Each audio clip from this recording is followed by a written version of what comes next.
Es tehmu diokeh ra? Masih. Ya apa no didol goblok? Saya ingatkan ini. Saya sangat hormat sama pedagang kaki lima. Ande itu bapak saya tak pulang itu nanti. Ande yang dihina bapak saya, malam ini juga tak datangi rumahnya. Saya waktu itu melihat itu spontan bagian dari komunikasi Gus Miftah dengan Bakul, dengan jamaah, ya guyonan biasa.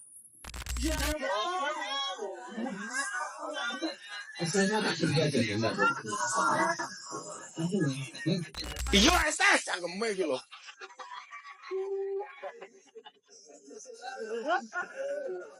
Sabar, sabar. Pokoknya nganu, lang ngombe es teh, tolong gulanya jangan diaduk. Supaya manisnya di akhir.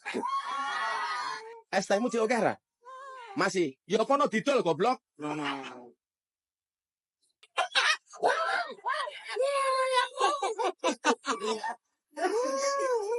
Dolen dhisik. Engko larong payu wis takdir.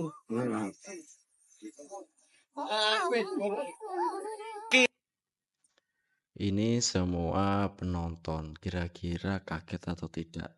Seperti yang dikatakan dari Gus Miftah itu tadi. Ya sangat menyayat hati sih apa yang diucapkan atau yang dicetuskan oleh Gus Miftah ini terhadap penjual es teh itu tadi. Lanjutkan. Kira-kira umpama dina niku adem. Berarti dungane bakul es niku kira-kira diijabah apa mboten? Tetep wae diijabah dalam bentuk yang lain. Ese ra payu tapi awake sehat. Mulai ndalah bojone meteng. Niku lak ya nikmat. Kok ditinggal bakul es kok meteng? Kan banyak terjadi di mana-mana. Loh, bakul es lho, bakul es lho. Aduh. Seorang Gus yang melakukan ataupun sedang memberikan ceramah dan berinteraksi dengan seorang penjual es teh dengan mengatakan hal yang kurang tidak enak hati itu menjadi sangat tidak pantas bagi seorang Gus, yang dimana Gus adalah sebagai panutan sehingga hal tersebut ya tidak tepat jika dilakukan oleh seorang Gus Miftah. Nah, terlebih kedua Gus-Gus di sampingnya yang tertawa terbahak-bahak, ya tidak mencerminkan adab dari kedua Gus tersebut. Benar atau tidak? Coba tulis di kolom komentar. Ya. Dari netizen ini bagaimana ketika melihat Gus Miftah melakukan hal tersebut dan juga Gus-Gus kedua Gus yang ada di samping kanan dan kiri Gus Miftah ini. Bagaimanakah tanggapan dari para netizen ini? Coba tulis di kolom komentar. Mari kita lanjutkan videonya. Saya ingatkan ini. Saya sangat hormat sama pedagang kaki lima, sama tukang ojol, sama tukang bakso. Si pedagang kaki lima tiap hari keluar, dia dorong itu keringat fisik mencari makan untuk anak dan istrinya. Itu yang kita hormati. Mereka mulia, mereka jujur, mereka halal. Seharusnya malu sama Pak Prabowo ya Gus Miftah ini karena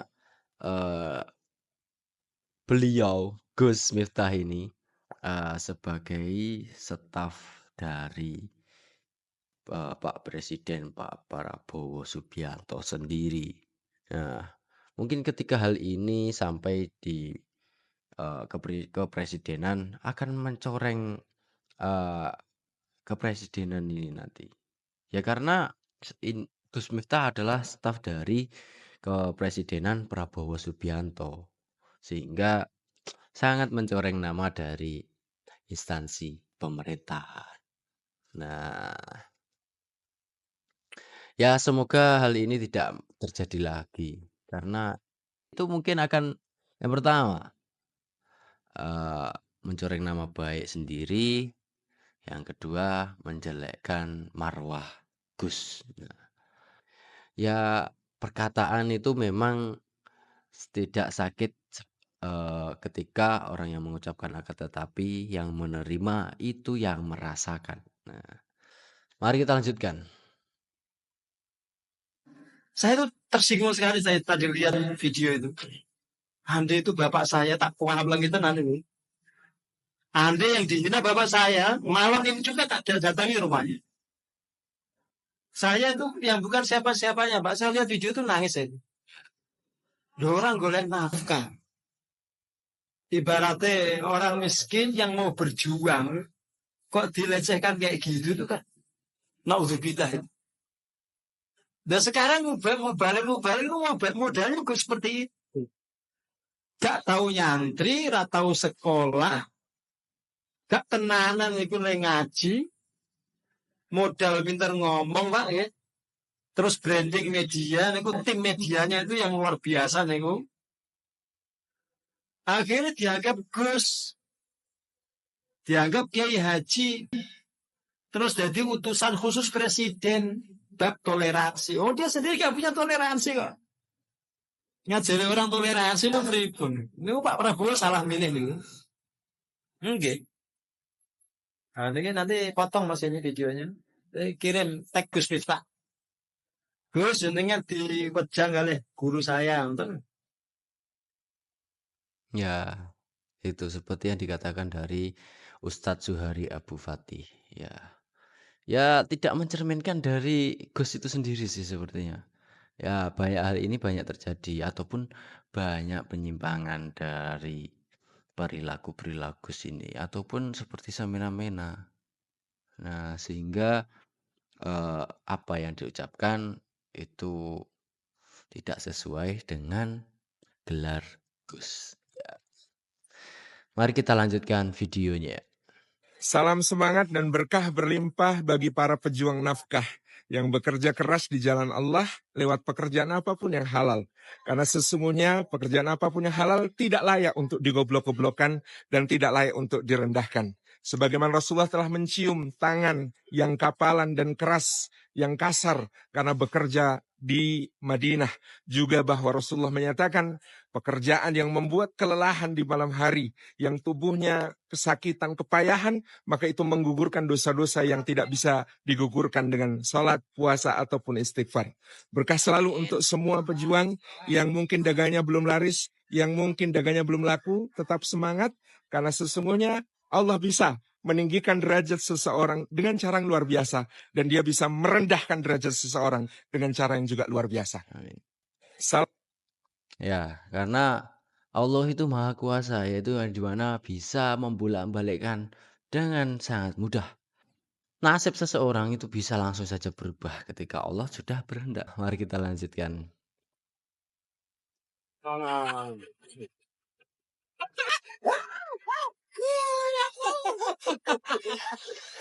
Ini Gus yang satu ini ngakak sekali.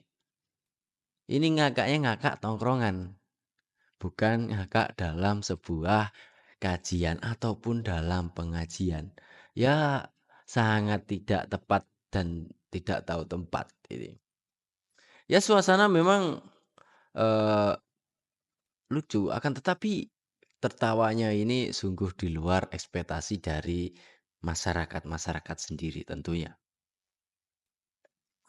Ya sangat disayangkan ya ketika yang jadi panutan melakukan hal-hal seperti ini, sehingga antusiasme masyarakat menjadi terkurang atau berkurang kepada beliau-beliau ini. Ya. Ya Allah, ya Allah. Istighfar Gus. Istighfar. Nah, dalam hal ini kita menjadi tahu bagaimanakah watak asli dari seseorang. Nah, ketika orang tersebut direndahkan, maka yang merendahkan pasti akan seperti ini. Ya Allah, ya Allah. Ingat Gus gelarmu. Nah, mari kita lanjutkan. terkait dengan video Gus Miftah dengan bakul es itu di Magelang. Ketepatan saya ada di samping beliau, hadir di majelisnya. Ya, Saya waktu itu melihat itu spontan, bagian dari komunikasi Gus Miftah dengan bakul, dengan jamaah, ya guyonan biasa.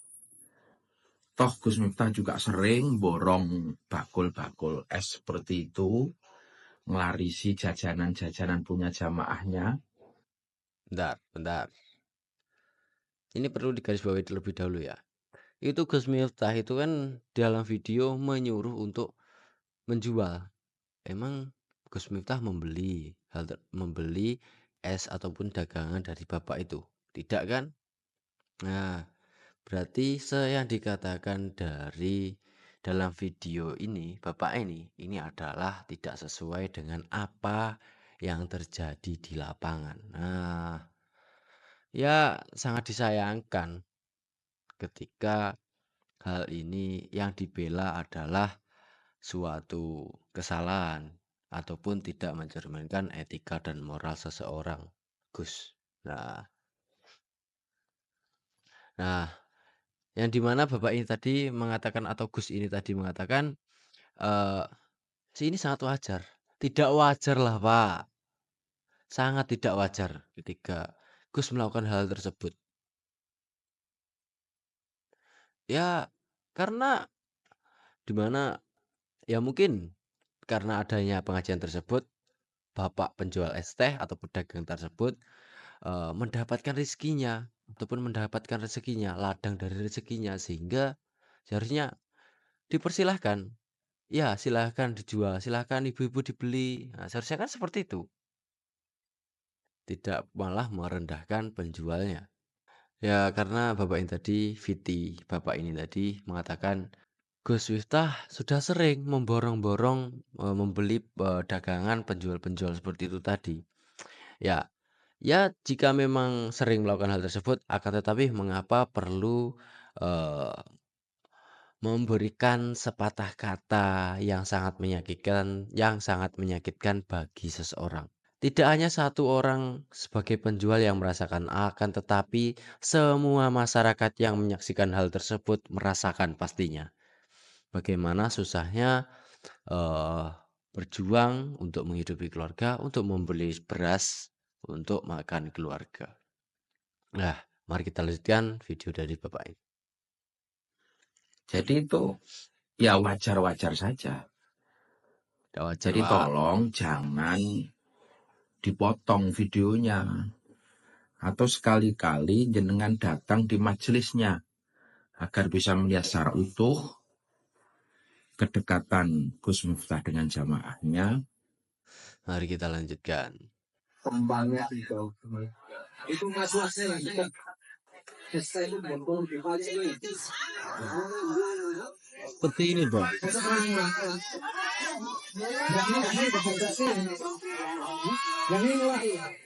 Ya, walaupun ini dalam beda situasi, yaitu beda dalam keadaannya. Gus Miftah dalam keadaan ceramah dan ini dalam keadaan tahap ini.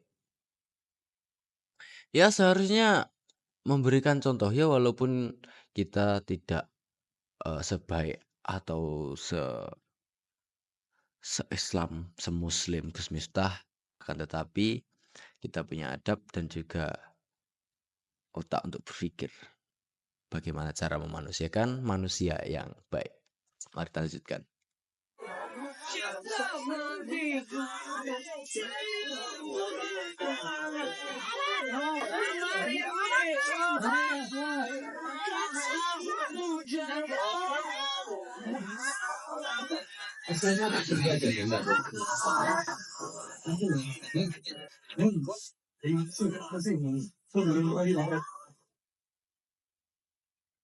Seperti itulah cara memanusiakan manusia. Walaupun sebagai pejabat publik ya seharusnya kan memiliki rezeki yang lebih sehingga bisa membeli ataupun memberi rezeki kepada orang lain. Nah, sangat patut dicontoh ini Mas Gibran.